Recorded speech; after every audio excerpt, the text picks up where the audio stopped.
Hello and welcome to the Inner Gamer On. My name is Brett Yanofsky. I'm Devin Dury. Hello, Devin. Welcome. Oh, hi. How you doing? Oh, doing hey. good? Yeah?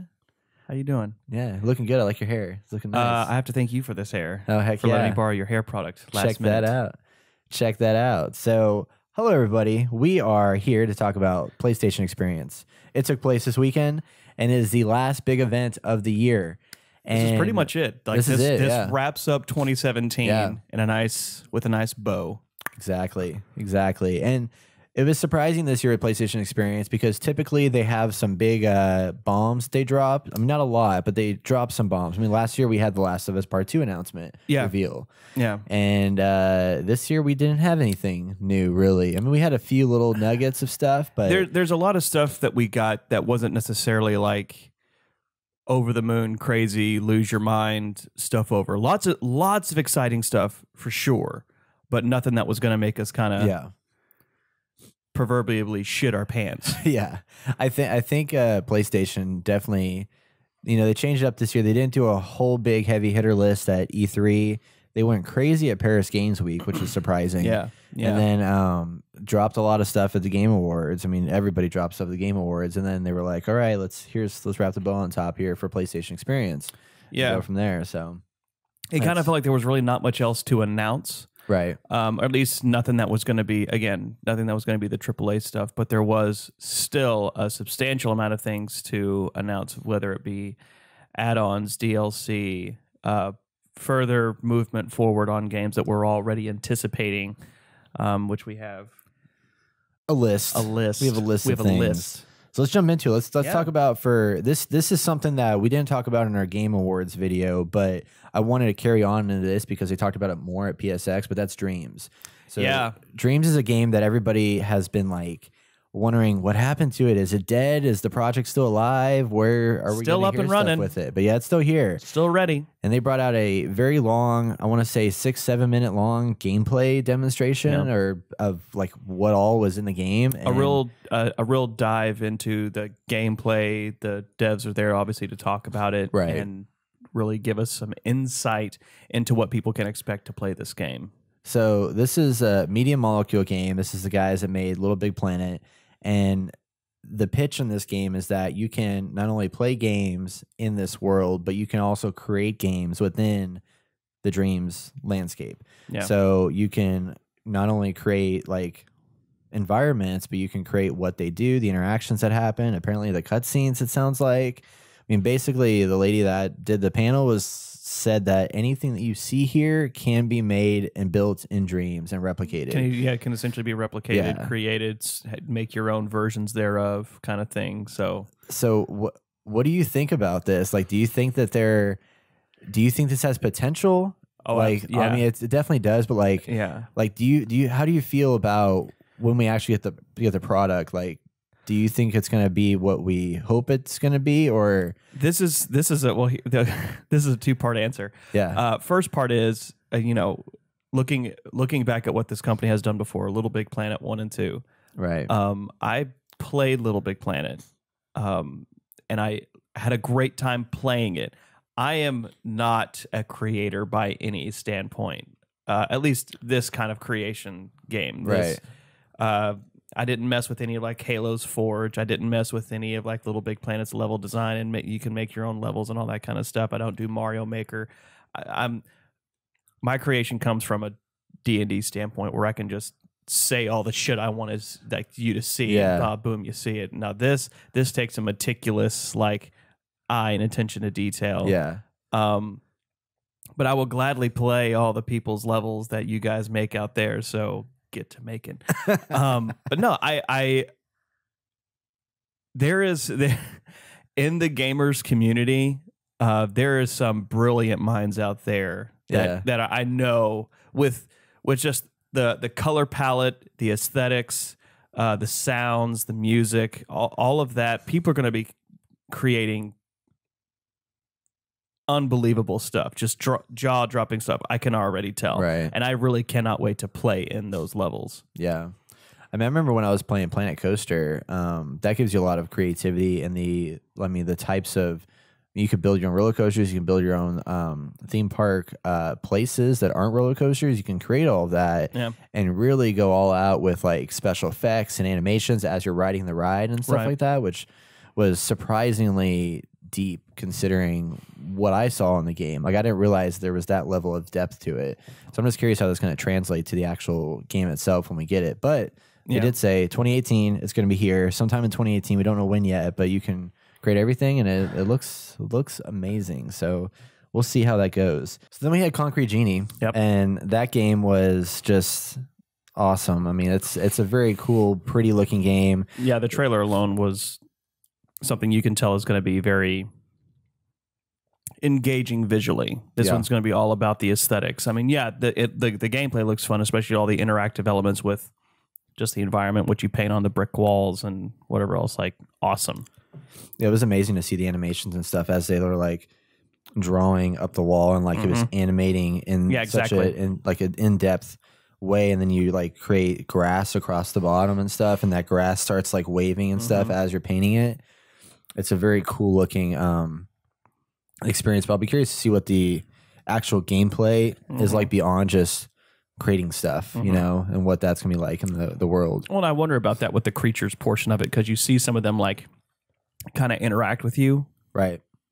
And you know, some are like applauding as you like shoot a basketball kind of thing, and it's like I wonder if there's going to be like the evil versions of that and bad guys that you kind of have to escape from. So yeah, I'm sure there will be. Yeah, but it looks awesome. So that game's coming. We don't know when exactly yet, but it's looking good. So as with all of these like pre-release videos and trailers, you just kind of just see like 2018.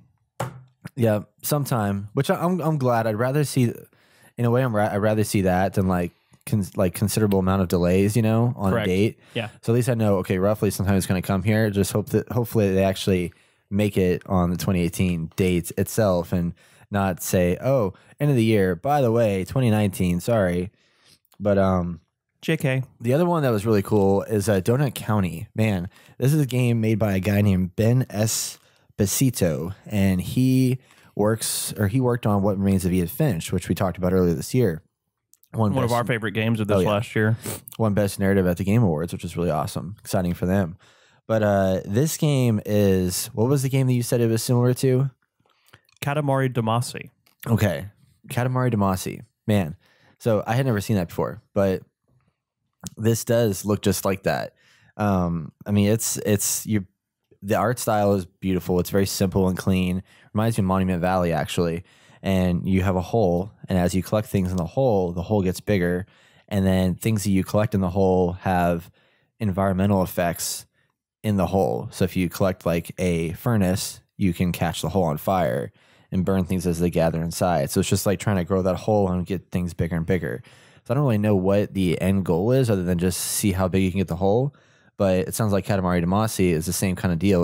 But instead it's a ball, and you're collecting things on the ball as you're rolling around. It's that sort of progressive gameplay of whatever your end game is going to be with this, with the whole. Maybe the end game itself is just the level completion. Maybe there's not some major end game or major story that's going to take place. But there is something just so delightfully playful about the game. It's a very playful, very lighthearted kind of fun experience. You know, like lighting up a tree branch on fire or something like that from catching a campfire. Like that was just kind of silly and fun. And this is like the golf story kind of experience for me, where it's just this is my break from everything kind of game. And definitely I feel like a turn your brain off kind of game, and just watch the whole move around and catch stuff in there. Like even the trailer itself, when you watch like the raccoons watching TV and you move the hole underneath them and they start collecting up inside. Yeah. It was really awesome. This reminds me of Up Dog. Really clever. What's up, dog? Not much. What's up with you? So Medieval, they announced a remaster of this game. I've never played it. PlayStation 1 game, hack and slash, traditional hack and slash. Yeah. Tell me about, like, are you excited about this? Oh, absolutely. Return? Yeah. Okay. Medieval, way back in the day, PlayStation 1, a dungeon crawling hack and slasher. Anyone who played it could probably attest to, you know, it was kind of like what the prequel of Dark Souls in a very, very cartoony way was supposed to be. Yeah. It's It's very cartoonish, just with the way that your hero doesn't have his lower jaw, so you don't really hear him talk. And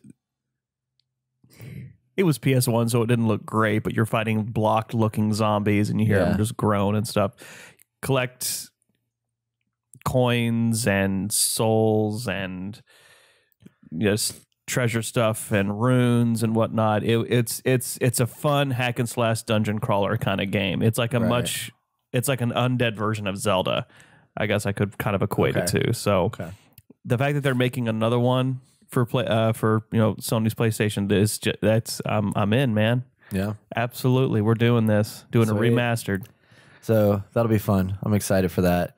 It was hard because I did have to use many a walkthrough via magazines to find all the secrets. If you had to do that, dude. But that was like back when I was like still getting into certain more difficult games and having to find all the secret stuff. So. That's true. Yeah, but this was like just trying to find the hidden stuff, not like the actual gameplay or anything. No. Yeah, that's a lot of work, man. That's a lot of work. I don't know if I'd be. Yeah. I do that sometimes, but not all the time. It depends how much they grab me. Well, it's so much easier now. Just all right, I've had enough of this. How to beat boss. Yeah. No, I did that earlier, actually. I was trying to figure out a puzzle, and I was like, fuck, this puzzle is so hard. And I just want to, I'm like right on the cusp. It was actually Uncharted. I was like, I'm right on the cusp of finishing this game. I just want to finish it and get through it. And I looked it up, and I was like, are you shitting me? Is that simple? Like, I was just totally thinking. You were way overthinking. I was way overthinking it. Wow. So let's talk about some virtual reality for a little bit. So lots of VR's talk. Obviously, there's gonna be some VR at PlayStation. They got the PlayStation VR headset that came out. It's doing much better than. I mean, it's doing well, and as a result of that, PlayStation is definitely pushing forward with that. It's a very substantial virtual reality apparatus in the VR market. Apparatus. It's a funny word. Apparatus. Look at this guy. Apparatus. Anyway, fuck me in my vernacular. I don't know. Whatever. I'm just kidding. But they didn't have a lot of. I mean, they had some new announcements, and they had some more tech demo-y kind of things. But for example, Last Guardian is getting a VR demo on December 12th. That'll be incredible. Yeah. So that's going to be. It's not long. It's like 15 minutes long. But I mean, what's the bird dog's name from Last Guardian? The big thing, your pet, your friend.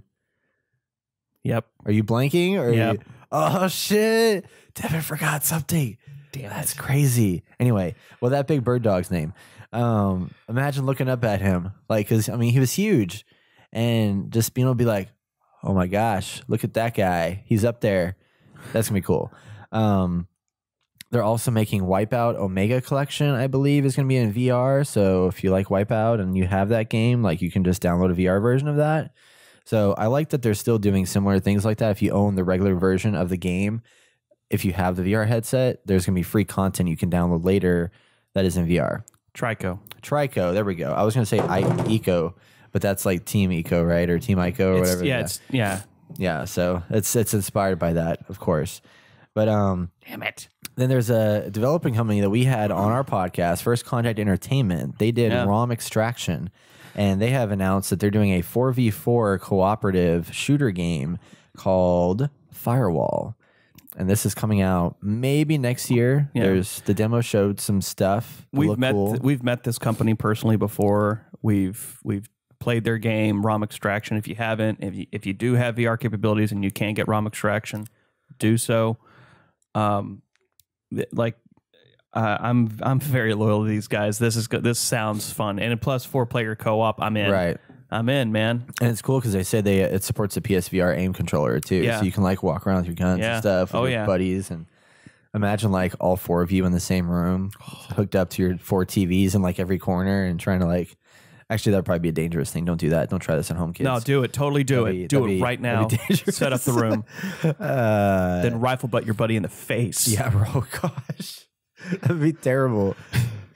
But you can do that in Knockout League, which they also announced, where you can fight each other. It's an arcade boxing game with it looks like Hero Fighters and stuff like that. Yeah, Not much yeah, to it, but it looks cool. it'll be fun for somebody who's wanting to get a little active with their PSVR. So Yeah. enjoy Knockout Just don't League. break your screen. Don't punch your screen. I felt like that was like something that was still happening with like Wii boxing when the Wii first came out. People were getting way too close to their TVs and just throwing their stuff at their Wii mode at the TV screen. Yeah. Rick and Morty is coming to PSVR, so they're bringing that out. So that'd be cool. Play virtual reality. It'll be awesome and exciting. And do you see that? So did you see from the Game Awards, Justin Roiland's new game that he's doing, Accounting Plus or whatever it's called? I was like, oh my gosh, guys, this sounds so much like Rick and Morty. Like, what the heck? And then I was playing with some friends online as we were watching the stream. They were like, dude, that's Justin Roiland right there. Justin like, fucking Roiland. I didn't think about that. Yeah. I was not paying attention. Clearly, I was trying to play Overwatch and watch the Game Awards at the same time. Not a good idea. Just warning, fair warning. It's not a good idea. It's not a good idea to play Overwatch and try to do anything else. No, it was hilarious because I'm like, oh man, guys, did you see that trailer just happened? And I get shot by like Widowmaker from like halfway across the map. It's terrible. As a Widowmaker is wont to do. Yeah. Other news, little things here. Mega Man is coming to Monster Hunter World. Monster Hunter World is actually like has some weird like tie-ins with other games, which I think is really interesting. Aloy is going to be in Monster Hunter World as a playable character or like a character that can join you in the hunt. But I mean, Monster Hunter World, man, it's gonna be awesome. Like it looks. You haven't played one cool. yet, have you? No, I take that back. I played like a brief 5 minutes of it on a 3DS. I bought it and I was like, I don't understand this. So I quit. But I want to play with friends because I like this idea of like 4-player co-op, battling against, going after like a monster, tracking them down. Like there's the whole tracking system in here where you can track these monsters down and attack them and do what you got to do to win the fight. It's the anime version of Safari. So yeah, exactly. Go out and hunt some big shit. Yeah. Are you going to get it on PS4? Yeah. Because they have it on Xbox too and all that stuff. I'll probably do PS4. I think if we can all get like 4 of us on it, like this game isn't, I don't care about the graphics as much on this. I want to get it on a system where I'll have friends playing and all that. So yeah, you play Monster Hunter to play with your buddies. Right. Well, now you do because have they ever had it with people before? I think so, yeah. Oh, I guess I'm wrong then. But I like that this is like huge maps. Like there's one map I was reading about that has like, it's underwater, but not. It's like underwater look, but above ground with no water. But it looks like coral reefs and stuff like that. So that's kind of cool. I know. Mind blown. All right. It's awesome. So small thing, PSN will let you change your name next year, hopefully, because Greg Miller was like, when can we change our name? Can we ever change our name in PlayStation? And he was like, well, maybe. So we'll see if that comes. We don't know. It's a service that just needs to be there, man. I know people who have their middle school PlayStation names still registered where it's. I want to change my name so bad. Mine right now is like my name, which was B. Yanofsky. I didn't realize that that's what it was going to be. I thought this was just like my username. And I was like, this is easy to remember. But then I didn't realize it was going to be my display name in the game as well. So that was frustrating. But yeah, whatever. I'm sure there are plenty of people out there who are still going under the moniker of XX420 Smoke You Dude No Scope XXX who really want to get that name off there. Oh, yeah. I mean, yeah. I think Travis is Smoking Fingers still. That name needs to change. Austin's Rise of Liberty. No, that's actually a cool name. But got a couple friends. What was your name again? Mine's Ronan Rocker. Yeah, that's right. That's okay. That's it's so edgelord. You don't have to. You don't have to lie. It's very edgelord. I mean, it is pretty stupid, but I'm just kidding. At least it's not my fucking name. So I want to talk about God of War for a second. Oh my god! So the original God of Wars were like roughly 10 to 12 hours long. Would you agree? Like thereabouts, 10, maybe 15. Like not super long. I put the God of War games. Usually, you could play them in about between 15 and 20 hours. Okay.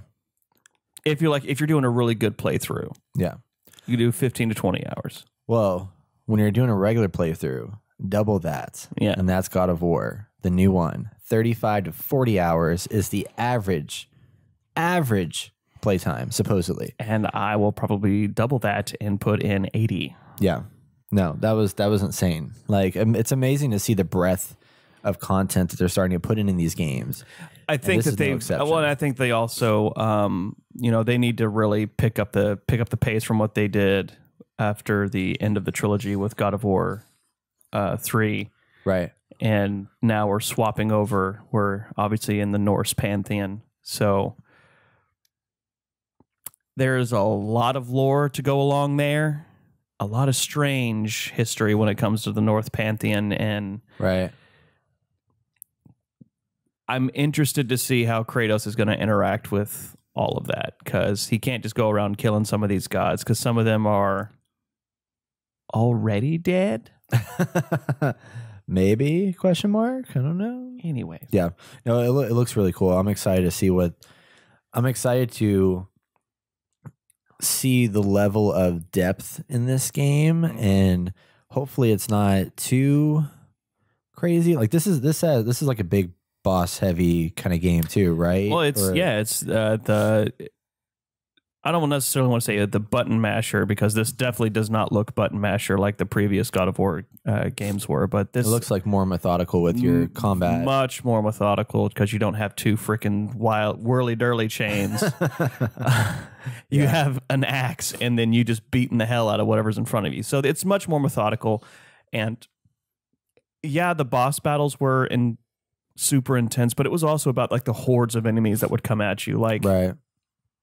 One of my most frustrating times in, I think it was the first God of War.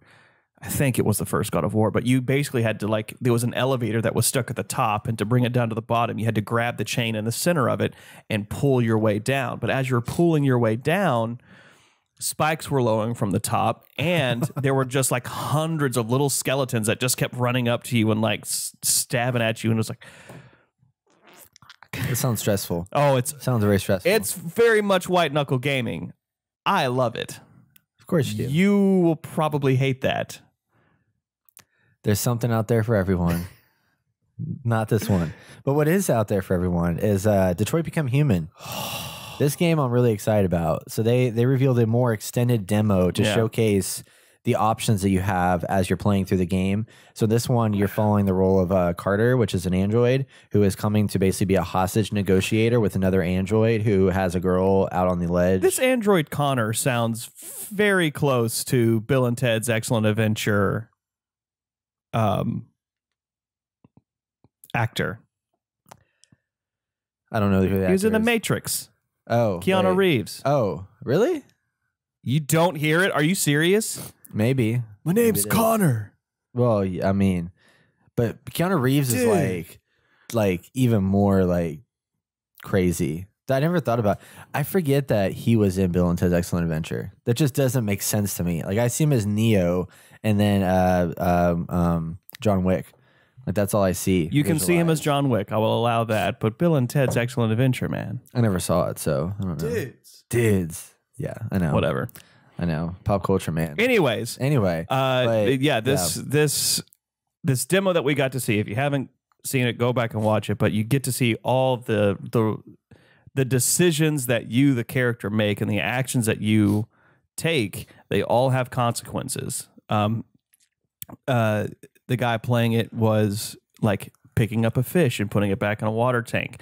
What that effect had on later, I don't really know. Maybe it's like your empathy level of something like that. But like you get to see what's happening in like this crime scene, and you get to see the lives that are affected by this other android who's in there, and then what you use with all that information to talk with him during the hostage standoff. And man, what I'm curious about is like, so there's three parts to this. The first part was just like entering into the world and showing you that, okay, here's the scenario, here's the basic gameplay elements, the fact that you have choices in how you approach situations. And then you enter into the room, you talk to this captain guy, and he tells you the situation, and you're trying to gather intel actively into doing the hostage negotiation. Yeah. And then the third phase is you go out there and do the hostage negotiation and try and calm this android down. and convince him to let go of this girl and not jump off the Yeah. side of a building. Yeah. So in that scenario, I'm curious to see, they didn't really showcase this a whole lot, but when you're doing the investigation part and you're trying to gather information, like I wonder how much, if there's a time limit, like say you spend like 10 minutes in that room, like literally 10 game minutes in that room, surely like some repercussions are going to happen. Like you're just going to be standing there and that guy's going to have shot that girl and like you're screwed. Or he's already going to be on edge, and then he's going to be like wondering what the hell took you. Will that have an impact? What took you so long? Yeah. Or will it be like you have this 10 minutes and then once you walk out the door, then the tense nature of the game elevates and then you have time to do that. I hope it's the former where it's like, no, you have to be quick to gather all the evidence you need, and then eventually there's going to be something that summons you like outside because this is all or nothing. You have to get out there because this is about to go down. Yeah, it's getting to red line. Yeah, so I'm curious to see what that's going to play out. But I thought it was interesting with it in that when you're going through, when you start talking to him or gathering information, they showcase you probability of success. So based on the decisions that you make, right next to his face, you'll see whether your probability goes up or down.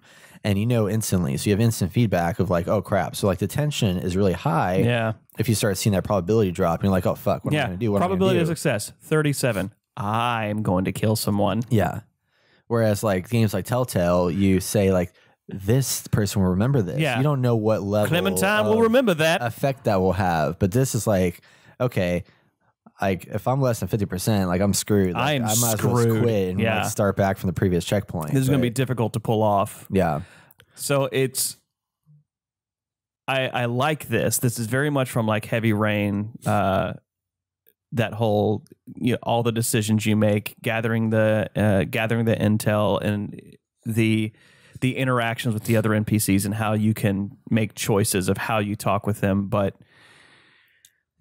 this is so much more intense, and there's so much more depth to this now. Right. There's so many more factors that are going to come into what you do to make a decision on a case by case basis. And it's coming out this spring, so I'm excited. Oh man, we'll see. We'll see. I mean, this is gonna be a big year. Last two things I want to talk about before we like close this out is Ghost of Tsushima and Last of Us Part 2. So they didn't have any like new information that they revealed, but they did have a panel discussion with some of the developers. So first on Ghost of Tsushima, they asked Sucker Punch like, why are you switching? Like this is a brand new IP. This is a brand new realm. totally new. You guys have done nothing but like Infamous before this. Why are you switching to this? And for them, they said, this is a Billy Harper. It's a quote. This was definitely a risk, but one that was so worth taking because we get to write a love letter to one of our favorite genres. And for him, like he was super happy that people received this well.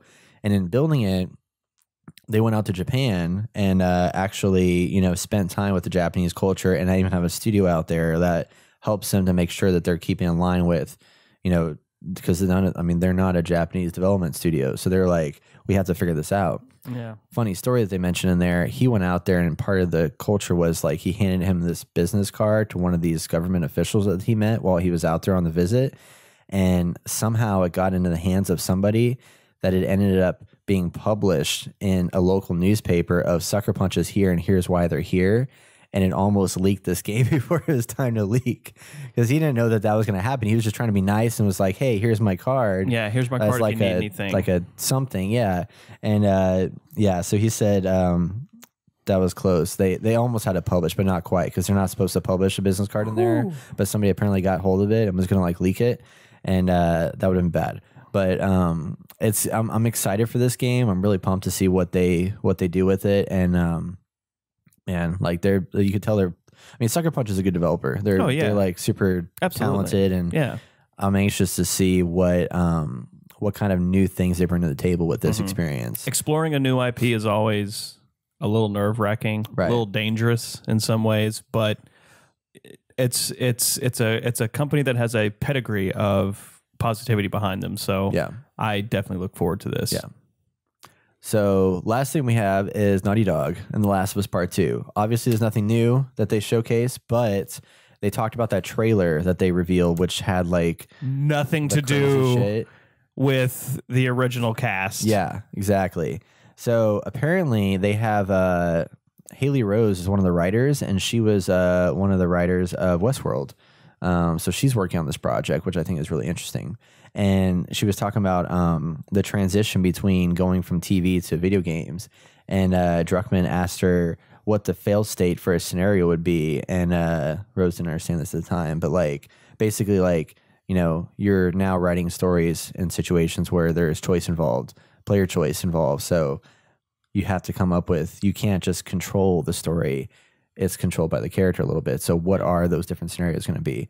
But they revealed a little bit more about the characters, that there was a 16-year-old girl and a 16-year-old and a 13-year-old in the trailer. So they're very young. Yes. And this game is going to take place in Seattle. So largely in Seattle. So that's cool. It's a good setting. And the game is 40 to 60% complete, roughly. So we don't, that's very vague. That's a big gap. But essentially, that is a big gap. Yeah. So it sounds like the chances of this coming out in 2018 are like slim, less than 40%. Yeah, it's slim. But yeah, if this game did come out in 2018, it would be a holiday, like maybe a November release, right? If it was, but it's Naughty Dog. They're going to take the time to make a good quality game. So I would venture to say that we could definitely see this as a 2019 release. Oh yeah, for sure. And I'm okay with that. Oh yeah, that'd be nice. Absolutely. Give me something to look forward to in 2019, because 2018 is already we've already got plenty that's going to be released here in 2018. So more stuff that we push off to the to 2019. That's just fine. Take your time. Just fine indeed. So one more thing I want to mention: we were hoping to see something from Software, but we did not. However, we did see at the Game Awards. And our resident From Software expert, Devin Dury here, has a few words that he would like to say about this teaser trailer. Is this Armored Core? No. No. Is this Dark Souls? No, Dark Souls is done. The chapters are done. Could this be Bloodborne? I think yes. Yeah, this very, very much seems like Bloodborne 2, mainly because like if you remember from the trailer or from the teaser, even if you can even call whatever it it is, whatever the hell that was, it says that dreams can die again, or dreams die a second time, something to that effect. One of the big themes from the first Bloodborne was all about dreams and the hunter's dream, and how you as the character that you played in there, you know, you had a lot of choices up till the very end. I'm not even going to worry about saying spoiler alert, because if you haven't played it at this point, shame on you. But you know, for shame. But at the end of the game, you essentially had three choices. You could be killed in the hunter's dream, and you would wake up in the real world again, and that would be like the night after the night of the hunt. So it would be like the next day, which is like, some people argue that's the good ending. Or you could say no to being killed, and then you fought the first hunter, right? And then you fight the moon presence, but if you didn't collect a certain item, you actually got sucked in by the moon presence, and then you were the host of the new hunter's dream, and you were stuck there for eternity. Or you could kill the moon presence and become a great one, a baby great one, a little tiny squibbly eel thing. What that means, I don't know. This game sounds messed up. Like, what the heck? It's definitely a Van Helsing Cthulhu ode love story. Hidetaki Miyazaki. Yeah. Imagine if him and Hideo Kojima teamed up together. My balls would explode. Like, that would be so. I mean, like, seeing the Death Stranding trailer, and then like what they like, how dark From Software stuff is. Oh, like, man, that would be nuts. That'd be nuts, man. Anyway, so that's gonna wrap it up for this episode. Thank you guys for watching. I can't say anything else. That just blew my mind. I know. Just as he like regathers himself, you know, I want to mention to you guys, make sure you head over to theinnergamer.net for our latest podcast episodes when we return in 2018, as well as our videos, blog articles, all that good stuff, social channels and everything. Be on the lookout for our Facebook and Actually, specifically our Facebook, because we have an event coming up on Tuesday. And in addition to that, we have a bunch of new stuff that's going to be coming out in 2018. So make sure you follow us. And if you're watching this video, which you obviously are right now, make sure you like and subscribe in places around here, and be, all ready to go for all the new stuff that's going to be coming out. So thank you guys for watching. If you have any questions, comment below, and have a good day. We appreciate it. Thanks, guys. Bye-bye.